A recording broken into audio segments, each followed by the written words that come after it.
오늘은 영광의 경주자라는 제목으로 말씀을 함께 나누려고 합니다.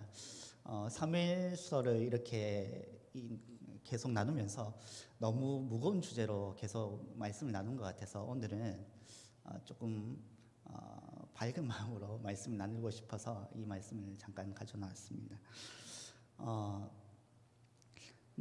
이번 주일이었죠. 베이징 동계올림픽이 지난 주일날 이렇게 끝이 났습니다. 보면서 참 말도 많고 탈도 많은 참 전 세계가 분노케 만드는 그런 올림픽이었던 것 같습니다. 부정이 있고 부패가 있고 또 약물도 있었고 공정이 사라진 올림픽이었던 것 같습니다. 또 보면 왜 그렇게 또 열등감이 넘치는지 한복 부채춤까지도 공정하면서 이렇게 하나부터 열까지 제가 볼 때는 수준 이하의 최악의 올림픽으로 끝나지 않았나 제 개인적인 느낌이었습니다. 또 그러면서도 그럼에도 불구하고 또 우리의 올림픽 대표들은 대한민국 대표들은 기대했던 것보다도 또 더 훌륭하게 뛰어난 경기를 경기장 안팎에서 이렇게 보여주었습니다. 저는 개인적으로 그런 것들을 보면서 이 올림픽 안 봐야 되겠다 했는데 또 보게 되더라고요. 보면서 선수들의 이 모습이 정말 손에 땀을 쥐게 하는 흥미진진한 경기에 흥분하게 되고 또 열광하게 되는 것 같습니다. 비록 메달은 따지 못했더라도 반칙으로 메달을 이렇게 목에 건 중국 선수들보다는 우리 태국 선수들이 더 훌륭했다라고 저는 개인적으로 느끼었습니다. 대한민국 대표 선수들은 대한민국의 위상을 높이고 이 국민들의 사기를 높여준 것 같습니다. 수고한 올림픽 선수들을 이렇게 격려하고 메달에 목에 메달을 걸어주듯이 고대 올림픽에도 또 면류관을 선수들에게 이렇게 씌워주었다고 합니다. 고대 로마가 배경이 되는 로마 제국이 배경이 되는 신약 성경에는 또 곳곳에 그런 뉘앙스를 가진 성경의 이야기들이 나옵니다. 오늘 바울의 고백이 또 그런 것 같습니다.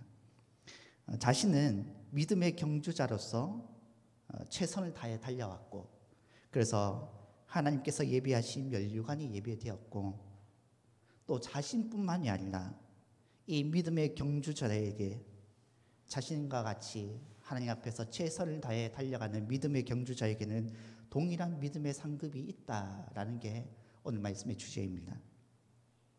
정직하게 룰을 지키며 최선을 다해 경기를 마친 자에게 메달을 걸어주듯이 최선을 다해 믿음의 경주를 완주한 자들에게도 하나님께서 하늘의 면류관을 예비하셨다는 것입니다. 우리는 하나님 나라의 대표 선수라는 것입니다. 우리의 정체성은 믿음의 경주를 하는 자들이라는 것입니다. 베이징 올림픽은 부정과 부패, 불공정으로 얼룩진 경기였습니다. 중국 공산당의 비호를 등에 업고 중국 선수들은 얼마든지 반칙을 해도 메달을 딸 수 있었습니다. 그러나 믿음의 경주는 다릅니다. 디모데후서 2장 5절은 이렇게 말씀합니다. 경기하는 자가 법대로 경기하지 아니하면 승리의 자의 관을 얻지 못할 것이며 라고 말합니다. 혹 세상의 경기는 불공정할 수 있습니다. 그러나 오늘 우리가 달려가는 믿음의 경주는 우리를 판결하신 분이 공평하시다는 것입니다. 공정하시다는 것입니다. 그러기에 우리는 이 믿음의 경주를 법대로 해야 합니다. 하나님의 법대로 하지 않는 자는 이 승리의 면류관을 얻지 못한다는 것입니다. 믿음의 경주가 끝날 때는 반드시 공의의 하나님께서 우리를 판결하실 것이며 각 사람을 판결할 것이며 믿음의 경주를 온전히 마친 자들에게는 하나님께서 공평으로 판결하시고 반드시 상을 주신다는 것입니다. 그렇다면 우리는 어떻게 이 믿음의 경주를 준비하고 임해야 됩니까? 고린도전서 9장 24절에서 26절은 이렇게 말씀합니다. 운동장에서 다름질하는 자들이 다 달릴지라도 오직 상을 받는 사람은 한 사람인 줄 너희가 알지 못하느냐? 너희도 상을 받도록 이와 같이 다름질하라.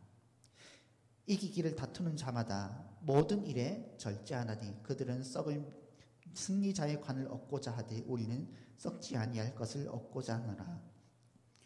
우리 다음 절 한번 같이 읽겠습니다. 시작. 그러므로 나는 다름질하기를 향방 없는 것 같이 아니하고 싸우기를 허공을 치는 것 같이 아니하며 라고 말합니다. 성경은 우리가 믿음의 싸움을 하고 믿음의 경주를 하는데 그것에 방향과 목적이 있음을 이야기합니다. 선수들이 단순히 노력을 했다, 열심히 했다고 상을 받는 것이 아닙니다. 결승선에 도달하는 사람이 상을 받습니다. 선수들이 트랙을 돌 때 트랙을 벗어나지 말아야 하는 것입니다. 히브리서 12장 1절과 2절은 이렇게 말씀합니다. 1절 말씀입니다. 이러므로 우리에게 구름같이 둘러싼 허다한 증인들이 있으니 모든 무거운 것과 얼매기 쉬운 죄를 벗어버리고 인내로서 우리 앞에 당한 경주를 하며 라고 말합니다. 이 허다한 증인이라고 말하는데 이 허다한 증인은 바로 앞에 11장에 나오는 성경에 기록된 하나님의 생명책에 기록된 자들, 즉 명예의 전당에 올라간 이름을 올린 선수들을 소개하는 것입니다.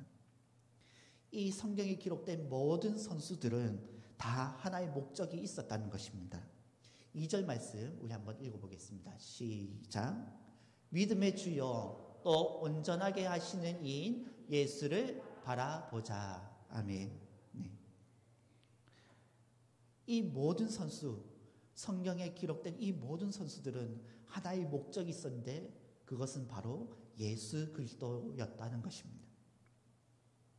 위에 계신 하나님 보좌 우편에 계신 그 예수님을 바라보고 이 선수들은 달려갔다는 것입니다. 올림픽에 출전한 선수들이 그 결승선을 향해 최선을 다해 달려가는 것처럼 우리도 예수 그리스도를 향해 달려가야지만 하나님께서 영광을 받으신다는 것입니다. 이 목적이 있다는 것입니다. 그렇다면 이 목적에 맞게 우리는 어떻게 믿음의 경주를 이어가야 합니까? 많은 것들이 있지만 제가 대표적으로 5가지를 한번 소개해 보고자 합니다. 아멘이 있고요, 찬양이 있고, 감사가 있고, 믿음이 있고, 열매가 있습니다. 첫 번째로 제가 아멘을 먼저 설명하고 해보도록 하겠습니다. 하나님은 아멘을 통해서 영광 받으십니다. 고린도후서 1장 20절 우리 함께 읽겠습니다. 시작. 하나님의 약속은 얼마든지 그리스도 안에서 이해가 되나니 그런즉 그로 말미암아 우리가 아멘하여 하나님께 영광을 돌리게 되느니라. 아멘. 네, 하나님께서 무엇을 통해 영광 받으십니까? 아멘을 통해 영광 받으신다는 것입니다. 이 아멘이라는 말은 yes, 확실히, 진실로 라는 이런 뜻입니다. 그리고 문장의 마지막에 쓸 때는 그러합니다, 그렇게 될 것입니다 라는 그런 뜻으로 사용됩니다. 특히 바울은 이 아멘 하는 것이 하나님의 약속, 하나님 말씀에 아멘 하는 것으로 영광 받으신다고 분명히 밝힙니다. 하나님께서 약속하신 이 구원의 약속을 이루시기 위해 예수님은 하나님의 모든 말씀에, 모든 약속에 아멘 하시고 순종하셨습니다. 아멘으로 약속을 이루시고 인치셨습니다. 그러기에 우리도 예수님의 본을 따라 성경에 기록된 하나님 말씀에 뭐합니까? 아멘합니다. 아멘하고 순종함으로 하나님께 영광 돌리는 것입니다.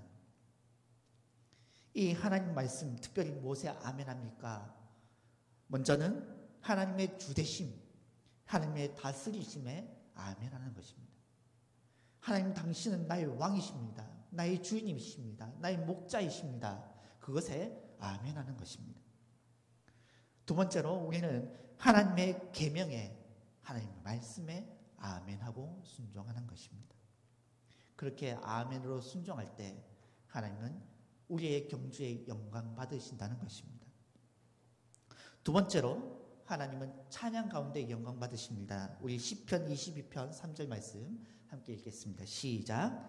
이스라엘의 찬송 중에 계시는 주여, 주는 거룩하시니이다. 아멘. 하나님께서 어디에 거하십니까? 찬송 중에 거하신다 말씀합니다. 하나님은 찬양을 기뻐하십니다. 천사들의 찬양도 기뻐 받으시지만 또한 오늘 우리가 드리는 찬양을 기뻐하시고 그 찬양 가운데 영광 받으신다고 말씀합니다. 왜 하나님께서 이 찬양을 기뻐하십니까?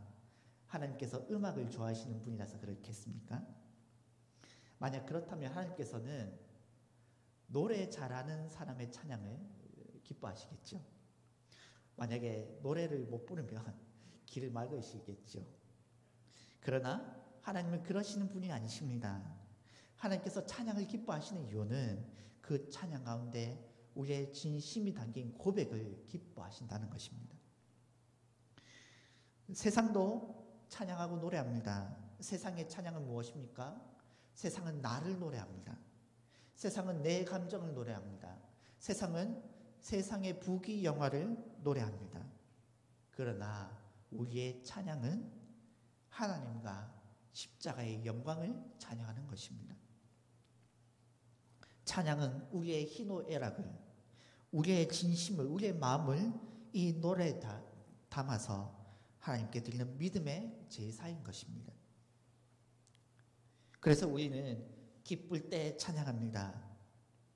그것은 하나님이 주신, 우리에게 주신 것이 다 하나님께서 주신 복이고 하나님께로부터 온 것임을 믿기 때문에 우리가 기쁠 때 찬양하는 것입니다. 또 고난 중에도 슬플 때도 우리는 찬양합니다. 내가 지금은 비록 고난 가운데 있을지라도 이 절망 중에 하나님이 위로가 되어주시고 하나님이 소망이 되어주시고 하나님께서 우리를 건지실 것을 우리가 믿기 때문에 그 믿음으로 우리가 슬픔 중에도 노래하는 것입니다. 다윗은 시편에서 내가 원수로 인해서 날마다 내 침상을 적십니다 라고 하나님께 호소하며 노래합니다. 그 노래에 하나님께서는 귀 기울이시고 그의 눈물을 거두어 가십니다. 하나님께서 영광 받으시는 이 찬양은 능력이 있습니다. 사도행전 16장 25절 우리 함께 읽겠습니다. 시작.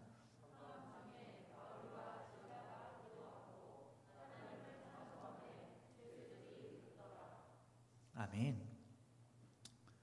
이 노래하는 그 밤에 감옥 문이 깨뜨려지고 활짝 열리는 기적이 일어납니다. 하나님은 이 바울과 실라의 믿음의 찬양 가운데 영광 받으신 것입니다. 그러기에 오늘 우리도 슬플 때나 기쁠 때나 믿음의 찬양으로, 찬양의 제사로 하나님 앞에 영광 돌리는 이 경주를 하는 것입니다. 세 번째로 우리는 감사함으로 영광의 경주를 이어갑니다.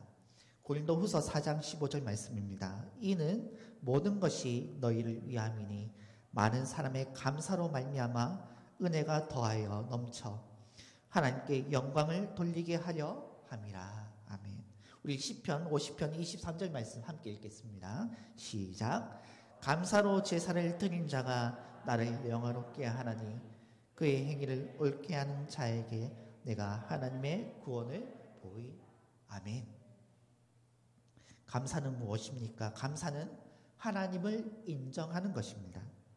감사는 모든 것이 하나님으로부터 왔음을 인정하는 믿음의 고백인 것입니다. 그리고 이 믿음의 고백은 단지 입술의 고백, 감사의 기도로 끝나는 것이 아닙니다. 삶으로 드러나는 것이 바로 감사인 것입니다. 섬김으로 감사를 드러냅니다.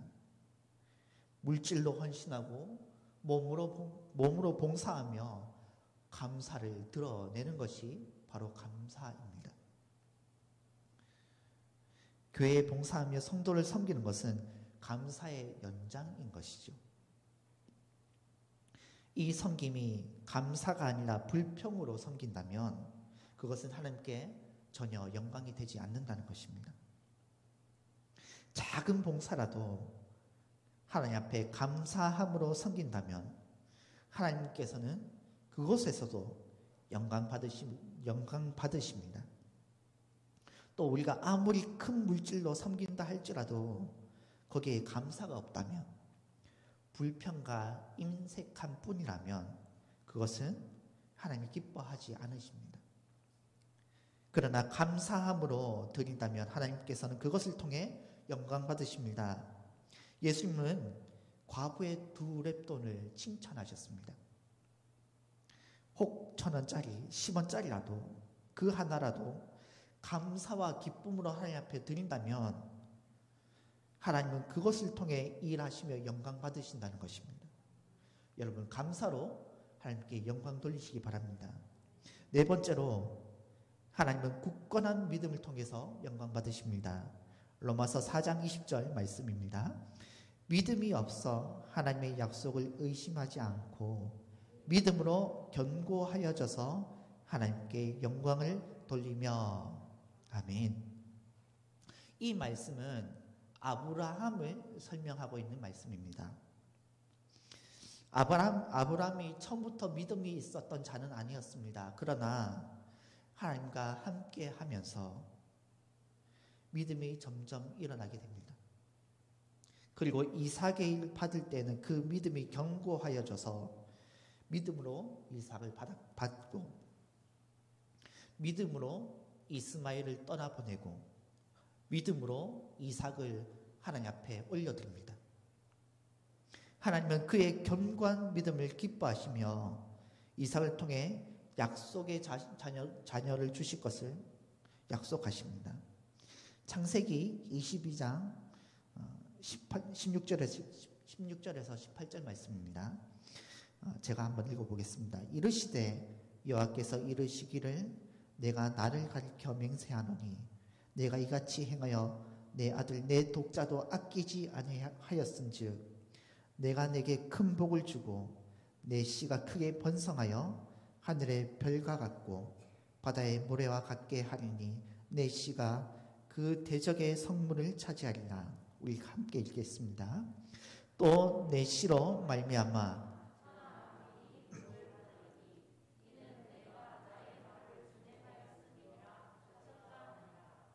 아멘. 우리는 이 약속을 따라서 오신 예수 그리스도를 믿음으로 아브라함의 후손, 믿음의 후손이 되는 영광을 누리게 되었습니다.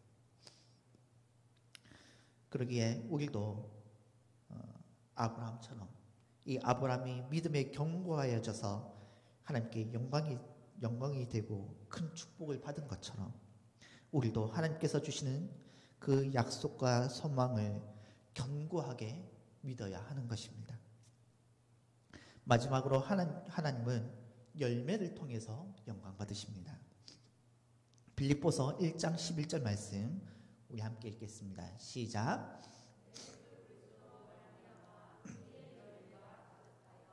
하나님의 영광과 찬송이 되기를 원하노라. 아멘.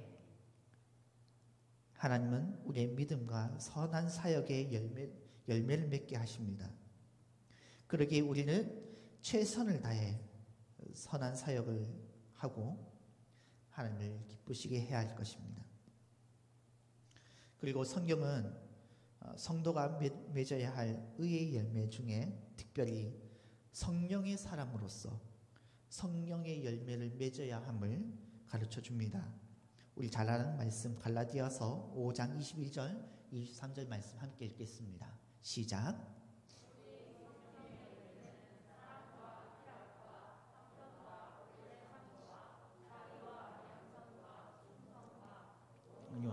절제니 이 같은 것을 금지할 법이 없느니라. 아멘. 성령의 열매는 무엇입니까? 바로 예수님의 성품을 말씀하고 있습니다. 즉 성령의 열매는 예수님을 닮는 것입니다. 인생에 맺어야 할 많은 열매들이 있지만, 하나님께 드릴 많은 열매들이 있지만, 특별히 우리는 예수 그리스도를 닮아가는 성화의 열매를 맺어야 하는 것입니다. 하나님은 우리를 하나님의 신성한 성품에 참여하는 자로 불러주셨습니다. 그리고 이것은 오직 성령이 충만할 때, 성령께서 우리를 강력하게 다스릴 때에만 가능한 것입니다. 그러므로 우리는 성령에 충만하기를 힘쓰며 예수 닮기를 힘써야 하는 것입니다. 오늘 우리는 예수 닮는 자, 성령에 충만한 자 되시기를 간절히 소망합니다.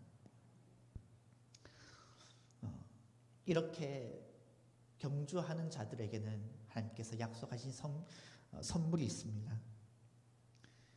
하늘의 상급이 있습니다. 계시록 2장 10절 말씀입니다. 죽도록 충성하라. 그리하면 내가 생명의 면류관을 내게 주리라. 베드로전서 5장 4절도 이렇게 말씀합니다. 그리하면 목자장이 나타나실 때 시들지 아니하는 영광의 관을 얻으리라. 아멘. 하나님께서 우리에게 주시는 보상이 있다는 것입니다. 승리의 보상이 있습니다. 무엇입니까? 생명, 참 생명, 시들지 않는 영원한 생명, 그 생명의 능력을 우리에게 약속하신다는 것입니다. 오늘 이 땅에서 아등바등 살아가며 모으는 많은 것들은 결국 낡아지게 됩니다. 결국 마지막 날에는 없어지고 안개처럼 사라지게 되는 것입니다. 수많은 사람들이 그것을 위해 달려가고 그것을 위해 경주합니다. 그러나 하나님의 나라를 위해서 믿음의 경주를 하는 자들에게는 하나님께서 영원한 상급을 약속하십니다. 하나님이 약속하신 하늘의 면류관은 영원한 영광으로 우리에게 주어질 것입니다. 그러기에 우리가 바라보아야 할 것은 분명합니다. 이 땅에 썩어 없어질 것이 아니라 영원한 하늘의 영광을 위해서 그 하나님 보좌 우편에 계신 예수 그리스도를 바라보고 달려가는 것이 마땅하다는 것입니다. 오늘 이 시간 다시 한 번 더 우리의 시선을 하늘을 향해 들 수 있기를 바랍니다. 말씀을 맺겠습니다. 태극 전사들이 오랜 기간 땀 흘려 노력한 결과가 그 빙판 위에서 빛을 발하는 것처럼 우리의 믿음의 경주도 반드시 결실을 맺을 것입니다. 우리의 믿음의 경주가 영광의 경주가 될 때까지 우리의 믿음의 본이 되신 예수만 바라보고 최선을 다해 달려가시는 여러분 되시길 바랍니다.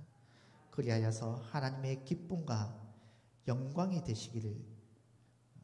되시는 우리 모든 성도님들 되시기를 간절히 바랍니다. 마지막으로 오늘 말씀 한 번만 더 같이 읽고 마치도록 하겠습니다. 이후로는 나를 위하여 의의 면류관이 예비되었으므로 주 곧 의로우신 제사장이 그날에 내게 주실 것이며 내게만 아니라 주의 나타나심을 사모하는 모든 자에게도 니라. 아멘. 기도하겠습니다.